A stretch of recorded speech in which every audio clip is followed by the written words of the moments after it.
Olá, meus amigos. Nesse sábado nós temos o início da 20ª rodada do Campeonato Brasileiro, com alguns destaques, né? Temos o Palmeiras enfrentando o Vitória, o Botafogo, líder do campeonato e muito provavelmente vencedor do primeiro turno, porque o Flamengo tem um jogo a menos, mas é contra o Internacional no Beira-Rio e vai ser muito difícil. O Botafogo, provavelmente campeão do primeiro turno, enfrenta o Cruzeiro, que é um excelente mandante, mas fora de casa tem suas complicações. O Fortaleza, mais um excelente mandante, enfrenta o São Paulo. O Juventude agora de volta ao Alfredo Jaconi, depois de participar de 2 jogos em Brasília contra o Galo e contra o São Paulo, volta ao seu estádio onde tem muita força. A Juventude em casa é extremamente forte, e temos também o Bahia enfrentando o Internacional. Além disso, nesse sábado tem uma quantidade enorme de jogos complementares, tem Série B do Campeonato Brasileiro, e além disso nós temos os jogos das Olimpíadas, que vocês tanto me pediram para comentar. Vamos comentar sobre essa segunda rodada do futebol masculino nas Olimpíadas, tá bom? Meu nome é Theo Borges, esse é mais um Bom Dia Mercado, nosso planejamento diário sobre apostas e trade aqui no YouTube. Eu espero conseguir te ajudar a fazer o melhor planejamento possível para esse sábado, dia 27 de julho.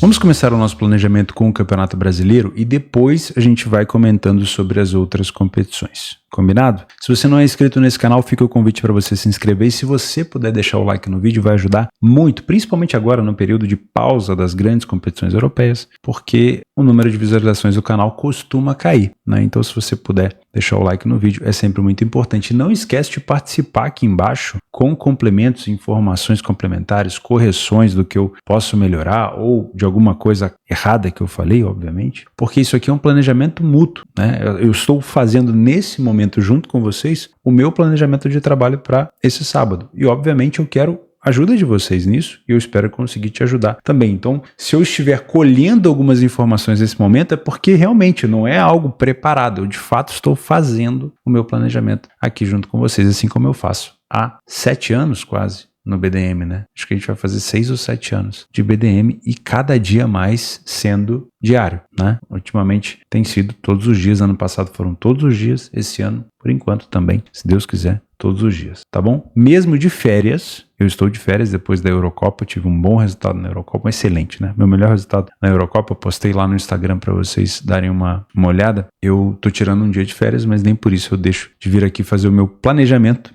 né? Como se eu fosse trabalhar junto com vocês. Vamos falar um pouquinho sobre Campeonato Brasileiro então. Primeiro jogo, Juventude e Criciúma. Como eu falei, a primeira informação extremamente importante aqui era saber se o jogo do Juventude seria no Alfredo Jaconi ou não, né? No primeiro jogo que o Juventude fez contra o Galo, na hora de fazer a análise, a gente fez uma análise sem ter tanta informação que esse jogo seria na Arena BRB, né, em Brasília. Mas o Juventude acabou segurando o Galo. Segurou de uma maneira, assim, muito difícil, porque o Galo teve plenas condições de vencer o jogo, né? No segundo jogo, já fomos pesquisar onde é que seria. Foi contra o São Paulo. E aí, de novo, em Brasília. Ali, a gente já imaginou que o São Paulo poderia ter uma vantagem. De fato, o São Paulo poderia, mas não foi o que aconteceu. O Juventude até teve um gol anulado num frango do goleiro do São Paulo. O juiz deu toque na mão e o São Paulo não jogou nada bem. Foi mais demérito do São Paulo do que mérito do Juventude. Por quê? Porque se o São Paulo tivesse enfrentado o Juventude no Alfredo Jaconi, muito provavelmente a história poderia ter sido diferente, né? Então, agora sabendo que o Juventude enfrenta o Criciúma em casa, a gente pode olhar para essa cotação do Juventude e aceitar esse favoritismo. Ouso dizer até que é um favoritismo, que é uma cotação bem elevada para o que o Juventude apresenta. Vamos ver junto isso daqui.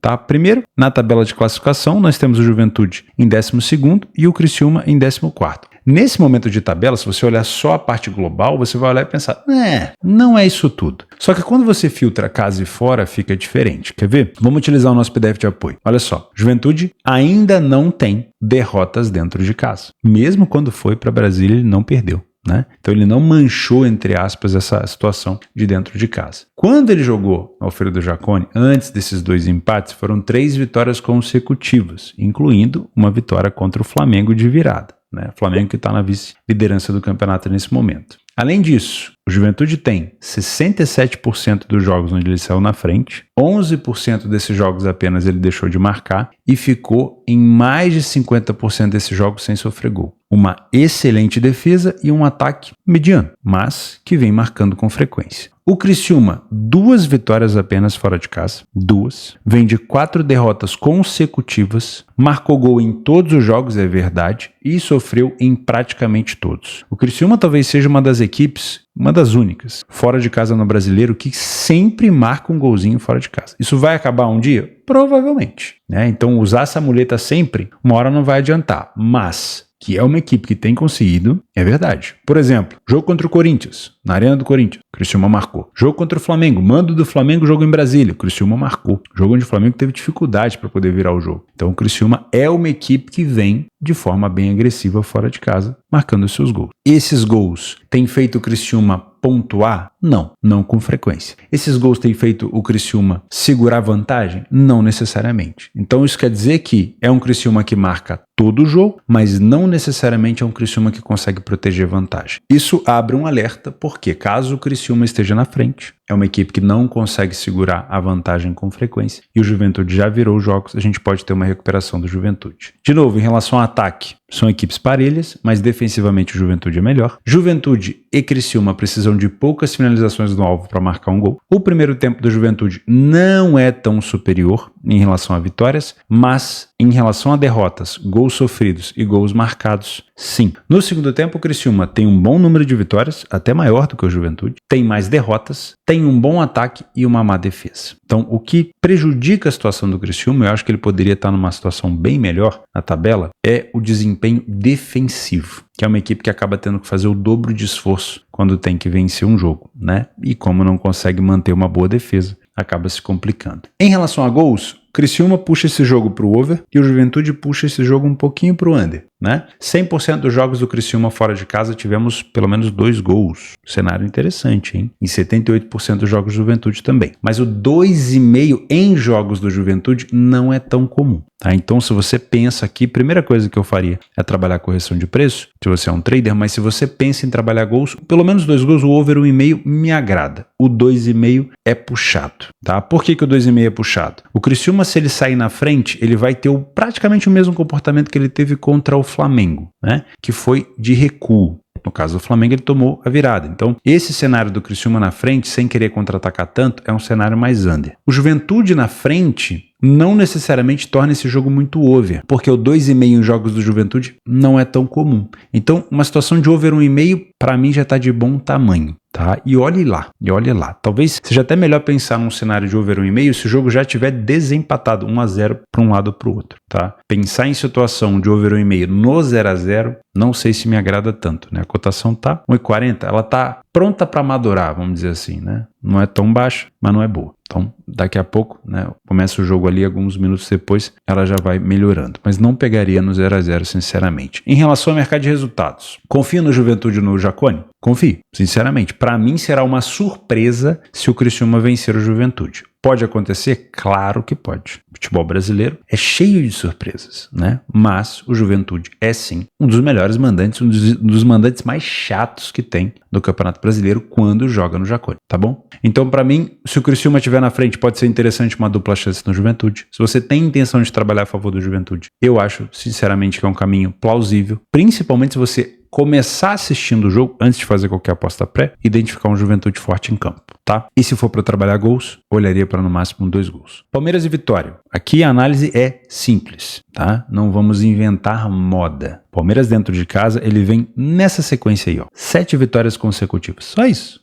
70% dos jogos saem na frente do placar. 50% deles fica sem sofrer. Não é um ataque estrondoso com 16 gols marcados, mas é uma média de 1,6, tá? E 16 gols também é o número de gols sofridos pelo Vitória. Um time que não abre tanto o placar, que toma gol em quase todo o jogo e que também tem feito seus golzinhos fora de casa, mas vai enfrentar uma pedreira, né? Vitória tem apenas uma vitória, com perdão do trocadilho, fora de casa. Então, essa cotação do Palmeiras, ela não é errada. Agora, vou fazer a mesma piada que eu fiz no outro planejamento. Eu me casaria com ela? Não me casaria. Por quê? Campeonato Brasileiro e cotação baixa não combina. Na maioria das vezes. Se você acompanha esse campeonato há muito tempo, existe como é que eu vou dizer assim, estão tentando transformar o Brasil num cenário de campeonato europeu, né? Então, cada vez mais os favoritos tendem a ficar com cotações mais baixas, mas nem sempre um time favorito desempenha durante 90 minutos como um favorito. O time oscila muito, Não é um City, um Barcelona, um Real Madrid em alguns momentos. Geralmente é uma equipe que tenta entender o que o adversário está propondo,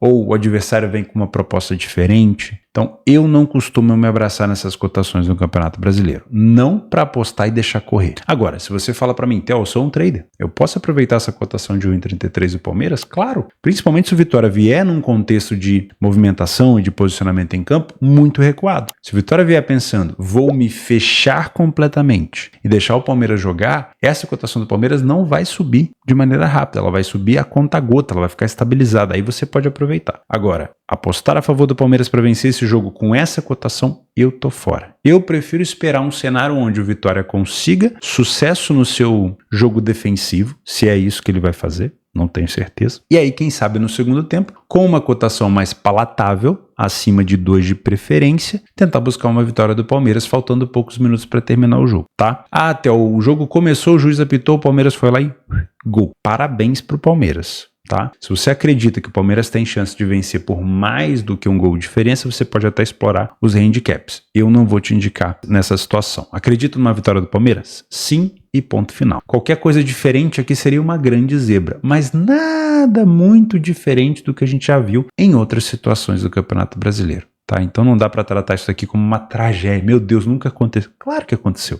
Mas, sinceramente, me parece um jogo onde o Vitória caminha para uma derrota. Né? Vamos ver se o Palmeiras consegue furar a defesa do Vitória. Agora, se o Vitória vier para tentar fazer um jogo de trocação, um jogo mais franco, entretenimento não vai faltar, mas obviamente vai ser muito mais difícil segurar os contra-ataques do time do Palmeiras. Tá? Para mim, é provável a vitória do favorito. Se a gente olhar em relação aqui a gols, o Palmeiras precisa de menos finalização para marcar. O primeiro tempo do Palmeiras é bem superior. O segundo tempo, ainda mais. 80% dos jogos do Palmeiras em casa tivemos 2 gols e 78% dos jogos do Vitória fora tivemos pelo menos 2 gols. Não é um número alto de 2,5, tá? Então, esse jogo aqui, o que me agrada para trabalhar gols? Palmeiras na frente. 0-0 ou Vitória na frente, eu tô fora, tá? Quer trabalhar a favor de gols? Tá pensando numa situação de over 2,5, por exemplo? Como é que tá a cotação aqui? Baixa. Palmeiras na frente, tá? Porque aí o Vitória, que vai chegar a mais uma derrota. Nesse momento, a Vitória vem de 1, 2, 3, 4 derrotas consecutivas. Aí, com mais uma derrota momentânea, a gente pode pensar numa situação de mais gols, tá? Bahia e Internacional. Mais uma vez, a gente vai fazer uma análise do Bahia dentro de casa. Eu sou um grande fã do futebol do Bahia. Estou elogiando desde o início do campeonato. Mas o Bahia vem vacilando em casa. O Bahia conseguiu um empate contra o Goianiense no apagar das luzes, mas dentro de casa contra Cuiabá e Corinthians, 2 adversários que pela fase e momento também fora de casa, né, mas pela fase geral das equipes, no comparativo principalmente, o Bahia era muito favorito, na minha opinião. E ele conseguiu se complicar. Então olha só, essa mancha aqui de 2 derrotas consecutivas. Claro, você tem a força do peso da camisa do Corinthians, mas o momento do Corinthians era muito ruim. O Corinthians não venceu, até então não tinha vencido nenhum jogo fora de casa. O Cuiabá, poxa, com todo respeito ao Cuiabá. O Cuiabá, com todo respeito ao Cuiabá, tinha complicado a vida do Flamengo, complicado a vida do São Paulo, mas o Bahia tem futebol para vencer o Cuiabá e não conseguiu. Inclusive jogou mal no primeiro tempo. Então é difícil confiar depois desses 2 jogos. Tem futebol para vencer o Inter, na minha opinião? Tem, porque o Inter também não faz um bom campeonato brasileiro fora de casa. Mas tem um fator muito importante nesse jogo que a gente tem que tirar um pouquinho do campo e olhar também para o extracampo. Se tem uma equipe pressionada no cenário brasileiro hoje, é o Colorado. A equipe que montou um elenco gordo, parrudo, caro, enfrentou playoff de Sul-Americana e foi eliminado pelo Rosário, enfrentou terceira fase da Copa do Brasil e foi eliminado pelo Juventude e só sobrou o Brasileirão. Nós estamos aí no meio da temporada dos times brasileiros, né? Tudo bem que não se compara lá fora ainda vai começar, mas a gente está aí no meio do caminho, prestes a começar os playoffs, né? As oitavas de Libertadores, Sul-Americana, prestes a começar também as oitavas da Copa do Brasil, iniciando o segundo turno do Campeonato Brasileiro, e o Inter já desperdiçou 2 competições e só tem o Brasileirão para disputar. Então, dos times brasileiros, o Inter é um dos times mais pressionados. E, obviamente, isso conta. Não estou dizendo que o Inter vai fazer o Bahia pagar o pato para essa situação e tudo mais, mas é muito provável que a gente veja um Inter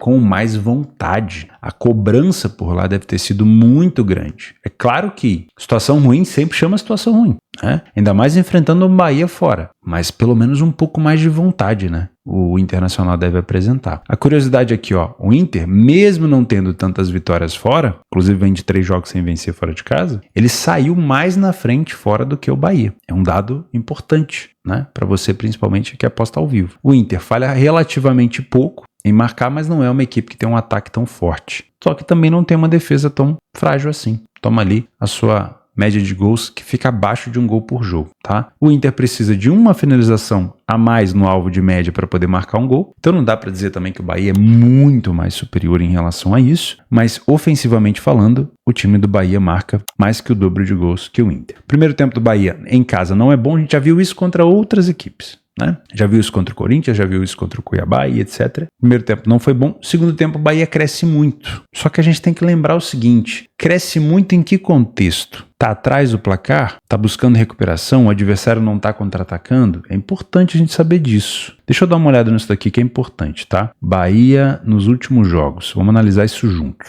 Porque não é só... Não dá para mergulhar raso nisso aqui não. A gente tem que ir um pouquinho mais a fundo. Vocês sabem disso. Vamos lá. Bahia e Juventude. O final do primeiro tempo do Bahia foi bom. O segundo tempo foi onde ele conseguiu marcar os gols. Nesse jogo, o jogo estava 0-0, tá? Bahia e Cuiabá. O primeiro tempo do Bahia foi ruim. O Bahia conseguiu encontrar um gol de empate no início do segundo tempo e depois tomou mais um gol. E aí sim ele foi muito forte, muito sólido. Mas estava em desvantagem. Bahia e Corinthians. Primeiro tempo do Bahia muito ruim. Tomou um gol. E aí o Corinthians escolheu, obviamente, segurar porque estava conquistando sua primeira vitória fora de casa. E aí o Bahia foi muito bem. Então, vamos tomar um pouco de cuidado também para não olhar para o segundo tempo do Bahia como se fosse o supra-sumo, o santo grau. É bom? Muito. Mas vamos analisar um pouquinho o contexto, tá? Em relação a gols, apenas 56% dos jogos do Bahia em casa foram com pelo menos 2 gols e somente 38% dos jogos do Inter fora. Então, esse jogo ele não me chama tanta atenção assim para gols. Pode ser uma carta fora do baralho, pode ser uma exceção da regra? Pode. Pode ser um 2-2, um 3-3. De vez em quando aparece, né? Mas não costuma ser assim,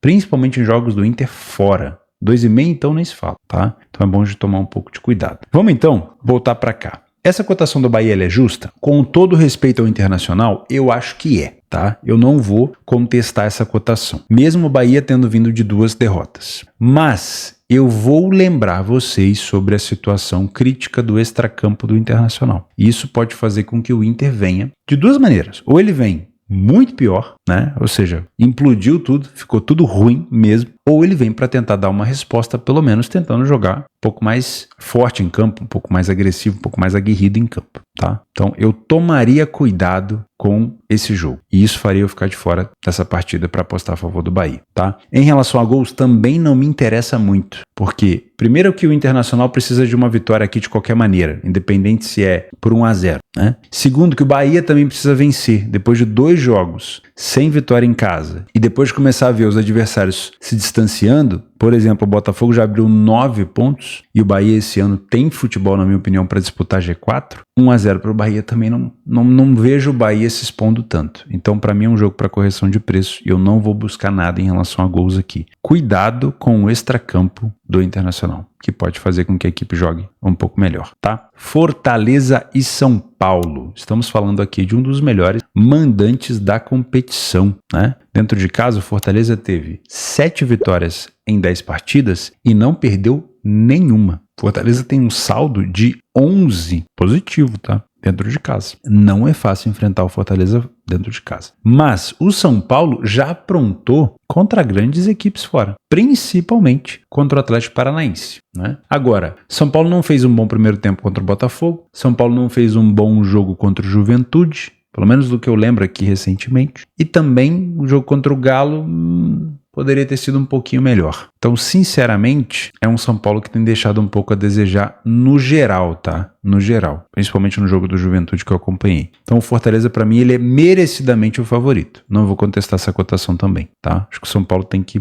melhorar um pouco mais. Tá fazendo uma campanha fora de casa, mais ou menos assim, mediana, né? Olha só, Fortaleza. 7 vitórias em 10 jogos, 100% dos jogos o Fortaleza sai na frente do placar, isso aqui é muito forte. Dá pra ver que o time do São Paulo, na média do campeonato, fora de casa, sair na frente em 56% é bom pra caramba. Provavelmente contra qualquer outra equipe eu iria elogiar isso aqui do São Paulo, mas quando você compara isso com os 100% do Fortaleza, cara, Fortaleza tem muita iniciativa. Não falhou em marcar em nenhum jogo, em 40% dos jogos não sofreu gol. O São Paulo tem marcado com alguma frequência fora, tem até uma média de gols marcados elevada, mas também tem sofrido com bastante frequência, sofre o dobro de gols em relação ao Fortaleza. O time do Fortaleza é traiçoeiro, precisa de poucas finalizações no alvo para marcar um gol, tem um primeiro tempo muito superior, então para você que gosta de trabalhar correção de preço, vitória no primeiro tempo, esse tipo de situação, dá uma olhada no primeiro tempo do Fortaleza. E principalmente analisa o comportamento do São Paulo. Sabendo que o Fortaleza é muito forte no primeiro tempo, qual vai ser o comportamento do São Paulo? Analisa os primeiros minutos. São Paulo está se defendendo demais, tentando fazer com que o Fortaleza flua o seu jogo, mas flua longe da área. Ou seja, um São Paulo recuado. Isso pode ser interessante para trabalhar contra o São Paulo. Essa cotação tem campo para corrigir. Pode também ser interessante trabalhar a favor do Fortaleza. Agora, não. São Paulo veio com uma ideia de atrapalhar o jogo do Fortaleza marcando alto, atrapalhando a saída de bola. E mesmo correndo o risco de tomar um gol de contra-ataque, ele incomoda a saída de bola do Fortaleza. Opa, aí talvez já não seja um jogo para trabalhar contra o São Paulo, nem a favor do Fortaleza, pelo menos no primeiro tempo. Tá? Obviamente, esses dados que a gente tem acesso aqui, os treinadores também têm acesso. Então, eles sabem que o Fortaleza tem o seu melhor momento do jogo no primeiro tempo. Como que o São Paulo pode neutralizar isso? Ele vai tentar remover os espaços ou ele vai tentar incomodar na saída de bola, correndo o risco de tomar um contra-ataque? Você vai saber isso como? Eu não vou saber te dizer isso, eu não tenho bola de cristal. Você vai saber isso abrindo o jogo e assistindo. Mas é provável que seja um desses dois cenários. E aí você já sabe mais ou menos o que fazer, tá? Voltando para cá, o segundo tempo do Fortaleza é ruim. Por mais que ele tenha mais gols marcados que sofridos, ele não consegue ter um número de vitórias tão elevado como teve na primeira etapa. Então é um segundo tempo parelho. Não dá para elogiar muito o Fortaleza por aqui. Jogos do Fortaleza em casa, 70% foram over 1,5. E jogos do São Paulo fora, 78% foram 0,5, 1,5 e 2,5. Isso quer dizer que varia demais. Tá? Varia demais. Vamos dar uma olhada aqui nos últimos jogos, ó, do São Paulo, principalmente fora. 0-0 com o Juventude, era mando do Juventude em Brasília. 2-1 contra o Galo, né? Perdeu. 2-1 contra o Atlético Paranaense e 4-1 contra o São Paulo. Nesses últimos jogos, se você analisar só eles, você vai entender que é um cenário de um São Paulo muito over. Só que no início do campeonato não era assim, né? Já o time do Fortaleza, em casa, olha só, 3-1 no Goianiense, 3-1 no Vitória, 2-1 no Juventude, 3-0 no Palmeiras, 1-0 no Fluminense, 1-0 no Grêmio. Então depende muito do adversário, do contexto, né? Vamos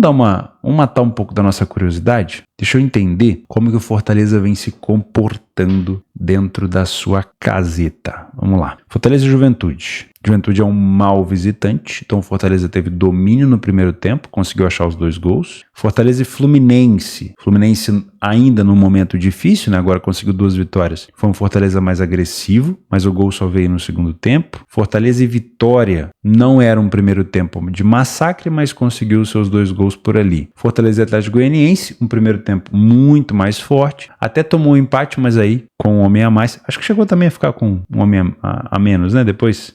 Então ficou no 10-10, e mesmo assim conseguiu vencer o jogo, mas já não foi um jogo no segundo tempo contando domínio, então dá pra perceber, ó, contra o Fluminense, um segundo tempo que fez o gol, mas não foi um massacre. Contra o Juventude, um segundo tempo onde não jogou tão bem, já estava com um resultado construído. Contra o Vitória, um segundo tempo ruim, né? Já estava também com 2-0 no placar, foi chegar ao terceiro gol no segundo tempo, mas não foi um segundo tempo espetacular. E contra o Goianiense, não foi um segundo tempo assim também tão forte. Então é um cenário meio que um sinal já, né? Que não é um segundo tempo tão forte do Fortaleza. Se ele não conseguir desempenhar um bom futebol no primeiro tempo, ele pode acabar se complicando. Mas não vou contestar essa cotação do Fortaleza, porque é um dos melhores mandantes da competição. Dá para pensar numa dupla chance do Fortaleza, com uma cotação um pouquinho mais elevada? Dá. São Paulo na frente, dá para pensar nessa dupla chance? Acredito que sim. São Paulo é uma equipe que tem sofrido gol com frequência. Tá? Essa cotação seca do Fortaleza me agrada? Seca não, mas talvez o empate anula, pode ser interessante, tá? Em relação a gols, como o São Paulo oscila muito, olharia para no máximo aqui um cenário de 2 gols, tá?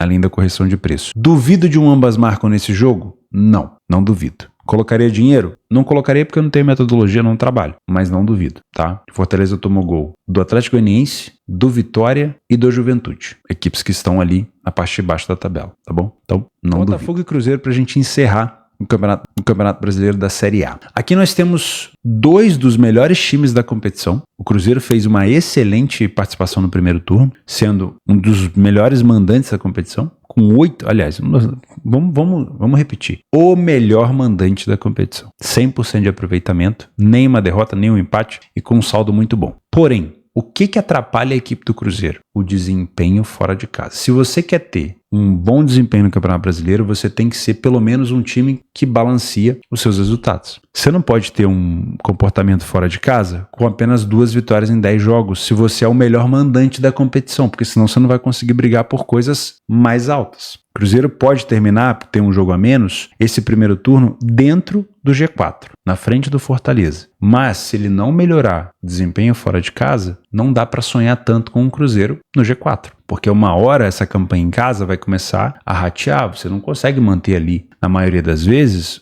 100% de aproveitamento em casa o tempo todo o campeonato. Então o Cruzeiro tem que começar a fazer a sua parte fora de casa. E aí vai enfrentar um Botafogo, se a gente olha o PDF de apoio, se você não tem acesso ao PDF de apoio, é uma excelente forma de você apoiar o meu conteúdo, ter acesso ao BDM mais cedo, né? Os membros do canal acessam o BDM com bastante antecedência, né? Tem acesso ao PDF de apoio com mais de 150 competições, também com bastante antecedência, né? O PDF é disponibilizado hoje em dia 1 dia ou 2 dias antes para você conseguir se planejar e, obviamente, ter acesso a conteúdos exclusivos aqui do canal, tá bom? O Botafogo como mandante, ele é um time muito forte. Ele não chega a ser do nível do Cruzeiro como mandante, mas ele é muito forte. Sai na frente em quase 70% dos jogos, não falhou em marcar nenhuma partida, tem uma defesa excelente, em quase 60% dos jogos não sofreu gol e vem de 4 vitórias consecutivas, né? Além disso, foram 6 jogos de invencibilidade. Tirando essa derrota aqui em casa, eu não me lembro para quem foi essa derrota do Botafogo. Sinceramente, como mandante, eu não tô lembrando, mas eu vou lembrar porque eu quero saber dessa informação. Mas eu não tava lembrando de contra quem foi. Será que foi contra o Fluminense? Foi contra... Vamos lá, vamos caçar essa derrota. Foi contra o Bahia.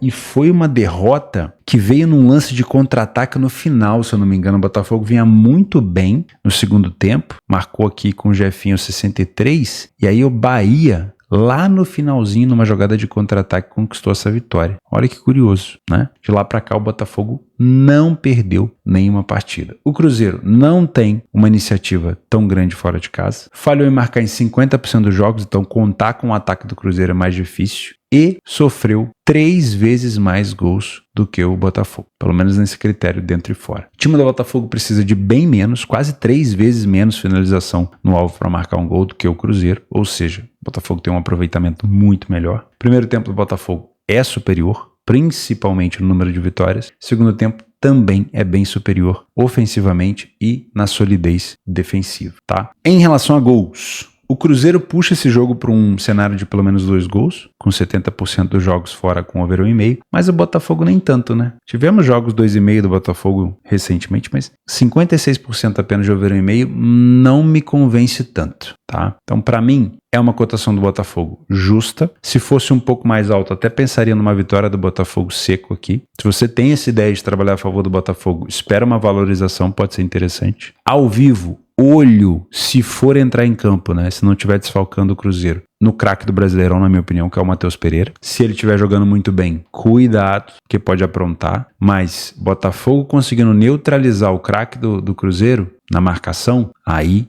é meio caminho andado, tá? Cruzeiro na frente, como é uma equipe que tem sofrido muitos gols, dá pra ficar de olho numa dupla chance do Botafogo, ok? Não vou te indicar gols aqui porque o cenário tá mais complexo em jogos do Botafogo e do Cruzeiro. Mas o que me agradaria para trabalhar gols? Cenário ao vivo. Time favorito na frente. O Botafogo ele pode explorar um Cruzeiro saindo para o jogo para contra-atacar. O Cruzeiro na frente já me passa uma impressão, principalmente por não ter bons resultados fora, de tentar se segurar. Isso não quer dizer que o Botafogo não possa empatar, virar, mas o caminho vai ser um pouco mais complexo porque o Cruzeiro tende a se fechar. E o bloco compactado é sempre mais difícil para a equipe favorita, ok? Então, para mim, é provável a vitória do Botafogo sim, mas eu vou colocar como correção de preço porque eu queria essa cotação um pouquinho mais elevada. O Curitiba enfrenta a Chape Curitiba como mandante tem apenas 2 derrotas, venceu 5 em casa. E a Chapecoense fora de casa é um dos melhores visitantes. Só que o problema é que é nivelado por baixo, né? Foram menos vitórias que derrotas. Tem mais derrotas que vitórias. 1,70 é uma cotação ok. Poderia ter até um pouquinho mais alta, né?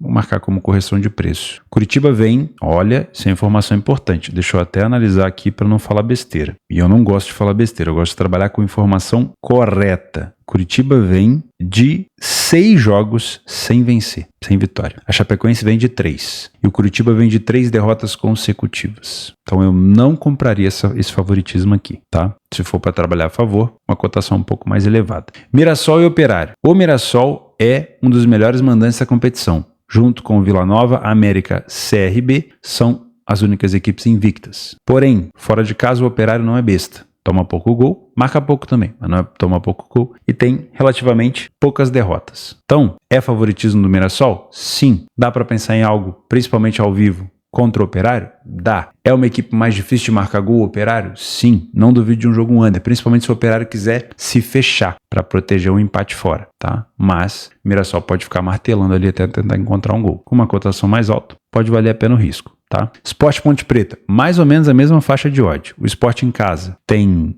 4 vitórias e 2 derrotas. Não é a melhor campanha como mandante, tá longe de ser, mas tem o dobro de vitórias. Fora de casa, o time da Ponte Preta não consegue ter o mesmo desempenho em casa. Já comentamos jogos da Ponte Preta aqui. O último jogo da Ponte Preta até a gente analisou foi contra a equipe do Vila Nova. A Ponte Preta em casa tem um dos melhores ataques da competição. Tem uma constância ofensiva muito grande. Mas quando visita alguém, a Ponte Preta não conseguiu vencer nenhum jogo e só marcou 2 gols. 2. Em 9 jogos fora, a Ponte Preta conseguiu marcar apenas 2 gols e tomou 12. Saldo de menos 10. Então, para mim, esse favoritismo do Sport ele é mais do que justo, tá? E com uma cotação um pouquinho mais elevada, também pode valer a pena o risco para estar a favor do Sport. Vamos agora montar os nossos jogos extras e primeiro já vamos comentar um pouquinho sobre as Olimpíadas, né? Essa vai ser a segunda rodada. A Argentina, lembrando que o Brasil não participa, né? O Brasil masculino não participa, o feminino já estreou com vitória, mas o Brasil masculino não se classificou. Parabéns! Ficou na 3ª colocação lá no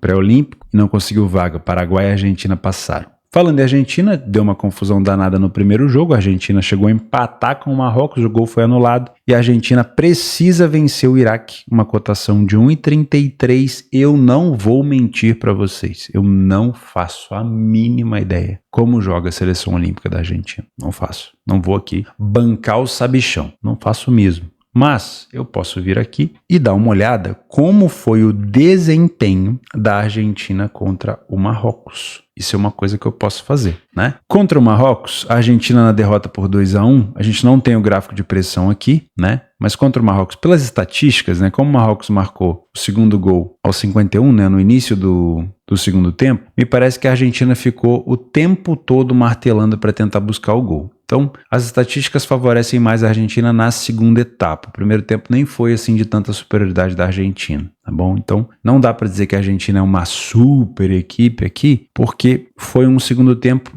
de um time só, porque o Marrocos já estava vencendo. Então, é favorita contra o Iraque? Me parece que sim. Deixa eu dar uma olhada como que o Iraque se comportou no primeiro jogo, isso também é importante, né? O Iraque venceu a Ucrânia por 2-1, aqui a gente já tem o gráfico de pressão. A Ucrânia dominou o jogo, achou seu gol no segundo tempo e o Iraque, sem muita posse de bola, conseguiu fazer os 2 gols. Atenção então, porque se a Argentina vem para tentar dominar o jogo e buscar uma vitória e o Iraque conseguiu marcar contra a Ucrânia sem ter tanta posse, pode ser que o Iraque complique a vida da Argentina em 2 situações. Segurando o empate, que não seria um resultado ruim para o Iraque, porque nesse momento o Iraque está dentro da tabela de classificação na liderança. Se ele empatar com a Argentina, ele decide depois contra o Marrocos, e aí pode ser que o Marrocos também já tenha a mesma quantidade de pontos, pode ser que eles precisem apenas do empate para se classificar os 2, né? Então pode ser aqui que o Iraque tente segurar, e além disso, você pode ter um Iraque sendo perigoso no contra-ataque, tá bom? Se for uma Argentina dominante sem o Iraque contra-atacar, um back Argentina no trade pode ser bom, mas o empate não é ruim pro Iraque, tá? A Espanha enfrenta a República Dominicana, a Espanha já venceu o primeiro jogo, a República Dominicana teve um empate 0-0, Espanha com uma cotação muito baixinha, prefiro ficar de fora. O Egito pega Uzbequistão, outras duas equipes que eu não faço ideia. Vamos pegar alguma seleção maior aqui, ó. O Japão pega o Mali. O Japão é líder, meteu 5-0 no Paraguai. Paraguai que ficou com a vaga do Brasil no pré-olímpico, hein? Parabéns, Brasil. Meu Deus. E o Japão pega uma... Será que essa cotação tá certa? Será que essa cotação está correta? 2 para o Japão vencer o Mali, tendo enfiado um cacete no Paraguai?